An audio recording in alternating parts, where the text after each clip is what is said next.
Do you ever find yourself scrolling through videos on your phone? If so, does watching the same video on repeat change the way you think about it? Welcome to the Chicago Booth Review podcast, where we bring you groundbreaking academic research in a clear and straightforward way.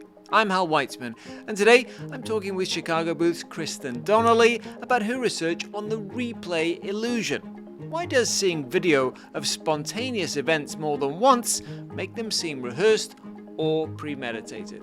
Kristin Donnelly, welcome to the Chicago Booth Review podcast. Thank you so much for having me. We're delighted to have you to talk about video. Well, we all spend all our lives watching videos, don't we, nowadays? And I have children who barely off watching videos. But there's something that you're studying about video that's called the replay illusion. Tell us about the replay illusion. In order to describe this, it's a perceptual phenomenon. I kind of need to take a big step back and talk about, what do humans do normally when they encounter a piece of information, and how does video distort that? So in everyday life, if I see something happen, let's say you do a cartwheel, you're actually doing a cartwheel. I know this sounds obvious, but it is necessary to sort of reiterate this to explain it. If you do that cartwheel again, you've actually done it twice. So each moment that you're doing something is actually a thing that you're doing. And when you do it again, you're actually doing it again. Okay. When we, as humans, which is relatively recent in our evolution, developed the ability to capture a unique moment in time via recording and play it again and again, that's a relatively new thing, right? That's kind of a different thing than our brains are used to. And what we propose in this paper is that our brains don't fully correct for the fact that this is not a unique event happening more than once. It's one unique event that I happen to be seeing more than once. In other words, we're confusing repetition with replay. And so even though I know intellectually, this is not happening more than once, what we propose is that there's still some residue, maybe neurologically, on how I process that video or stimulus, and that bleeds into my evaluation of the content. I can get into that as well. Okay, well, first of all, I should say I'm never performing one cartwheel, let alone two. If I perform one, I'll be on my back. I have to be taken to the hospital. Yeah. So let's not talk about that. But I guess we're all somewhat familiar with this, because the earliest thing I can think of that we've all grown up with is sports. You watch someone do something terrible, and it looks premeditated. The more you watch it, the worse it looks usually, right? Nowadays, there's all sorts of video of people online of stealing Amazon boxes on Ring cameras and those kinds of things, and it looks. I mean, that is terrible. But all these actions look. They look premeditated, right?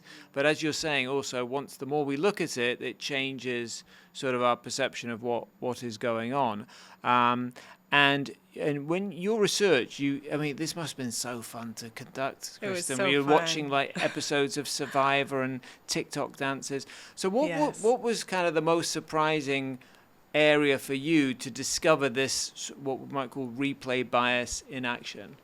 So I should note that the replay bias is basically that whatever you see more than once appears to be more prepared, rehearsed, less spontaneous.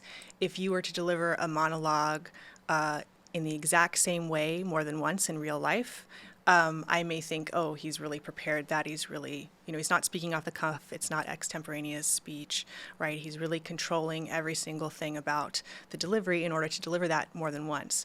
And so what we're thinking here is that when people see a video more than once, they get this impression that that person is tightly controlling their actions in order to replay them, to repeat them multiple times, right? And so that gives the impression that this thing is more deliberate, not spontaneous, more rehearsed, controlled, and so on. And so the thing I found most fascinating, the stimulus I found most fascinating, was this amazing clip we got from a 2009 episode of Cops, where this woman, Dahlia DiPolito, a Florida woman, I shouldn't laugh, I'm sorry.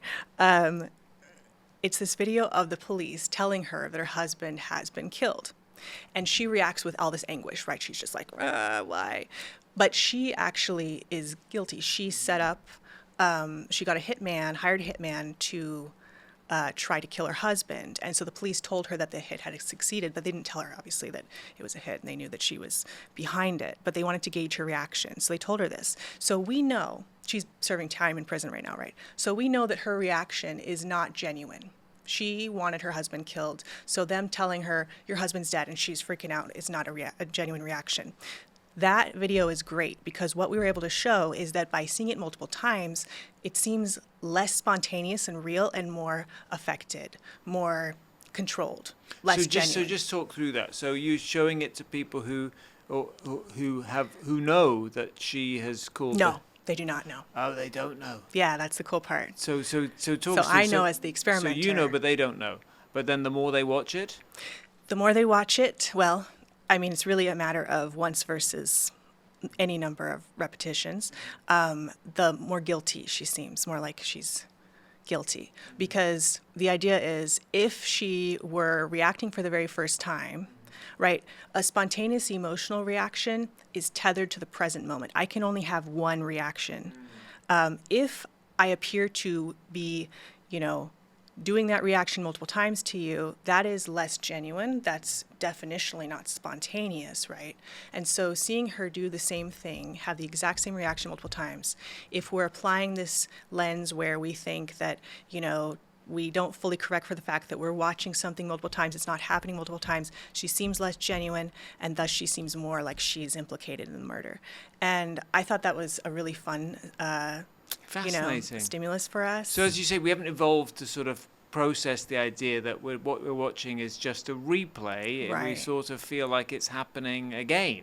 That's She's what we doing propose. this again. Yeah. She's back to her old tricks. At least a little bit. And look, we know intellectually, we know that this is not the same moment. We know we're watching the same thing over and over. But the brain still has some residue from the previous watching, if you will. I'm not going to use residue in a biological sense. I'm just saying, like, there's this impression that this has happened again, and we can't quite shake that, even though we know this is just a replayed clip. So you gave a sort of negative example, I guess. She looks more guilty, but there's a positive example as well, which is TikTok dancers. The more we watch them, the more we think that the performers are skilled. Yes. So any sort of, movement through space is, if you are able to enact it multiple times in precisely the same way, it takes a great deal of bodily control to do that. And so things like singing and dancing are a lot about being able to control your body to produce the intended outcome. With singing, right, it's the ability to change one's voice to the intended note. With dancing, it's like moving your body through space in the intended way. And if you can nail that multiple times, precisely repetition, right, precise repetition in the real world, that would mean you were highly skilled. If I were able to go over there and do a little TikTok dance and I did it exactly the same way, that would mean I have like very tight control over my emotions, not emotions. And so what we think this means is that when you have something that you see multiple times, it becomes more impressive in a sense because there's more inferences about like control, essentially. Mm-hmm. Fascinating. So you would be more skilled because you're someone who can reproduce that dance over and over again, even though you may only have done it once. Yes. But I'm just watching it over and over again. This is one of my favorite examples here because I love bad American Idol auditions, and you actually got to study them. I'm so jealous. And you found that, so this is counterintuitive, right? Replaying them actually made terrible singers seem slightly better. Right. What's going on there? So that goes back to the idea of bodily control. Even a poorly hit note requires me to have some control to hit it again in precisely the same way. So I think that's what we're observing. It's a little bit unclear in this context why they get slightly better, but I'm going to propose that I think it has something to do with inferences about your ability to produce and reproduce a given note, and the reproduce. Fascinating. So you're bad, but you're consistently skill. Bad. Right. And your ability to reproduce your badness makes you more skilled. Right. So there's two forces that are acting on this at once, and I think they're reflected in the fact this is a weaker effect than some of the other studies. There's the fact that if you're a good singer, you don't sing poorly. And then there's the fact that if you are a good singer, you're able to hit the same notes, reliably. And so what we have here, I think, is sort of two forces working on each other where, it's they're giving a bad performance, but at the same time, they can give that exact same precise bad performance multiple times. That's what the brain thinks, at least, right? So in one of your studies, just about this replay illusion, so what you typically did was you showed someone a video, then you showed them other videos, so-called filler videos, and then you went back and showed them the original video again to get the replay. But the bias was there even when you didn't play any of that filler material. So is that illusion instantaneous? Is that what it means? Yeah, I would say so. So even back-to-back replay produced the same effects. And interestingly, I can't speak to this for all context, but we did the study where we said, okay, is this person doing an improv theater performance or is this a scripted scene? Because we showed them a little scene, and it's from an improv theater performance. So the correct answer is it's improv. And we showed it to them either once, twice, thrice, 4, 5, 6 times, right, back to back, with the repeated conditions back to back. And what we found is that any amount of repetition was enough to get people to think this is more like a scripted scene than an improvised scene. So in that context, it makes sense, right? Because if I am delivering a line extemporaneously and I'm able to deliver it exactly the same way again, it doesn't feel as improvised as something that is, not seen multiple times, right? So any amount of repetition in that case gave the impression that the behavior was more scripted. So to answer your question broadly about, filler videos, and I think what you're getting at too is latency. So how long in between viewings do we need? I don't have a great answer for that. I can say in our studies, it was up to like a few seconds, so it's not crazy, but we're not able to study this very cleanly in the lab. I think in the real world, you would still see some of this. Which is fascinating because most of those platforms just play the same video over and over again until you swipe up or whatever, right? Yeah, that's very true. And GIFs and stuff, yeah.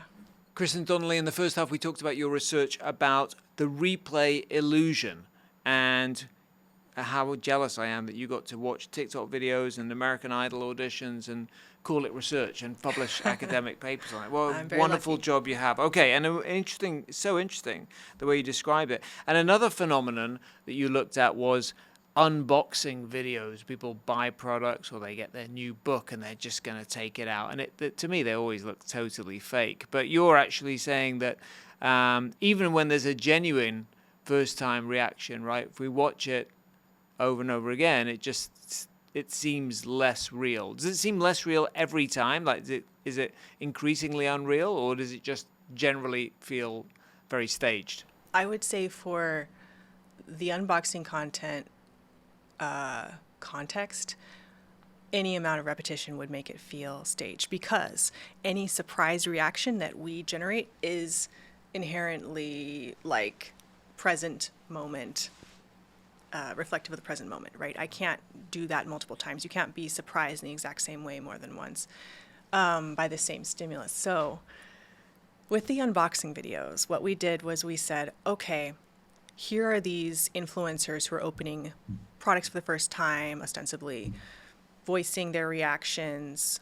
Do we think these are genuine or not? And our participants found them to be more fake and less authentic the more, after seeing them multiple times compared to once.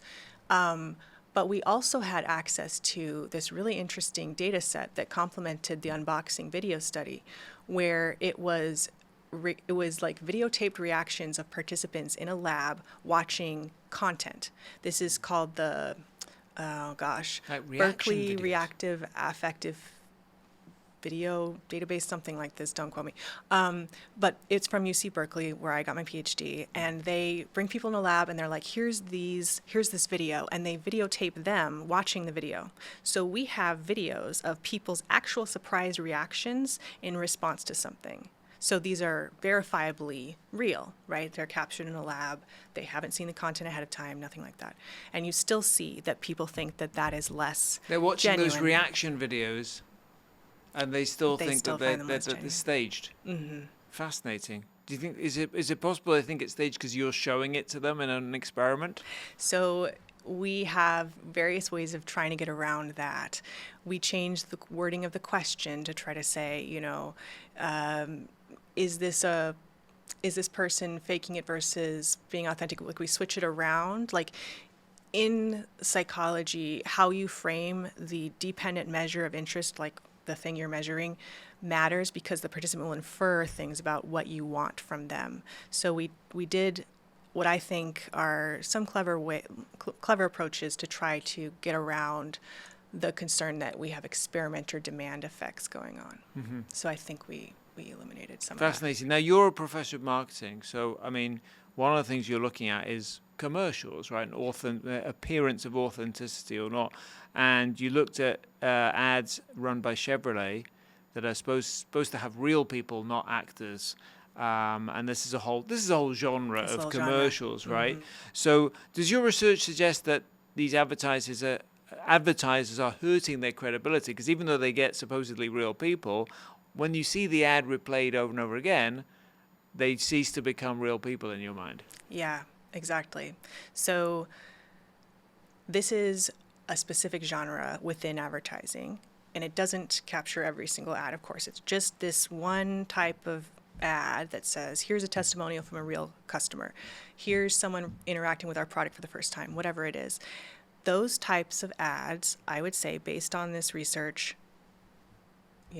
my best recommendation when launching those kinds of ads is keep in mind that if you target the same person to see it multiple times, they may find that supposedly, real customer behavior to be more staged and contrived and less spontaneous.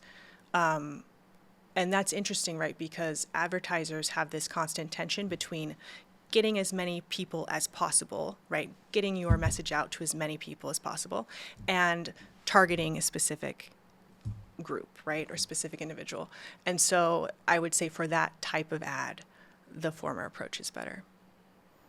Sorry, the approach former being approach getting it where out. Yeah, where you try to get out the But ad you to mean more you get it one and done, like on Yep. the Super Bowl? Yeah. That would be the time to have the real people. Okay, you studied audio as well as video. What were the differences there? Yeah, that was fun stimuli too. We got these audio clips of laughter that was captured in a lab by someone who was studying laughter, and it was captured spontaneously between friends, which is real laughter, and also in a fake setting where they like, here's a mic, and you fake laugh, and you're like, ha ha ha, right? I can't do it. I'm not going to do it. And so basically what we find is that people, regardless of the authenticity of that original laugh, find the laughs less authentic the more they hear them. And that study was actually, we took the laugh and we embedded it in, it was like we asked other questions about the laugh in addition to authenticity to try to hide our true intent about what are we doing here. But I thought that was interesting because we have, genuinely real laughs and genuinely fake laughs, and both seem less real. Fascinating. Yeah, I was kind of thinking like when I was a kid, all the comedies had canned laughter, but I wonder if that was real, if it was fake, or whether it was real laughter that was just played over and over again. I don't know. And ended up sort of losing any kind of reality that it would actually have had. Now, you looked at legal context, which of course is very, as you referred to earlier, but Cops is not. I mean, that's a TV show, but there's real legal context where people watch video of crimes, and increasingly, right? And that how often we watch it will affect how we think about it. Just talk a little bit about that. Yeah. So for video clips in, let's say, jury decision making that are shown repeatedly, if the behavior involves something where someone could say, where it's critical whether the person is behaving in a controlled or spontaneous manner, I would say replay is a bit it has some consequences, as this research shows. It's tricky, right? Because in a lot of cases, you want to see the thing more than once. And watching a video more than once does give us more information every time we watch it, right? But there's a bit of a trade-off here with perceptions of spontaneous action. And so if the video is showing something that is whether or not the person is acting spontaneous is critical for the jury's decision, then I would say replay would matter, and people should be careful with that in a courtroom. But there are, of course, lots of videos that exist in the courtroom that have nothing to do with spontaneous action, and in those cases, it's probably fine. Okay, but when I'm just thinking of things like, police body cams and that sort of thing, I feel like I've heard somewhat that people are aware of this bias, but do you think is it baked in enough in our understanding, our legal understanding, our legal system to ensure that video should be limited, in its use? I can't speak to that. I don't know. Okay. However, I would say there's always trade-offs between having more information, more viewings give us more information, and changing impressions. If the impressions being changed are not critical for judgments of guilt or innocence, fine. And this is just something to keep in mind. Like, this work is something to keep in mind if you do have a situation where the actions could sway the verdict. I'm just wondering, because I know that part of your study here was asking people to report how many times they watched a video in a legal context. Did that help neutralize the bias? Yeah, so that did help neutralize the bias, and that could be a very easy low-lift intervention. I'm glad you're bringing that up. I don't know who is in charge of showing jurors evidence. I don't know whoever that is. Maybe lawyers from the other side, whatever. If there were some low-lift intervention where you say, I acknowledge that I have seen this video X times, reminding people of that, we found at least, seemed to reduce the effect. The sense that it's premeditated or that it's planned or rehearsed or whatever. Okay, Yeah. Fascinating. I want to go back to YouTube, though, because I end on a lighter note. So, Yeah.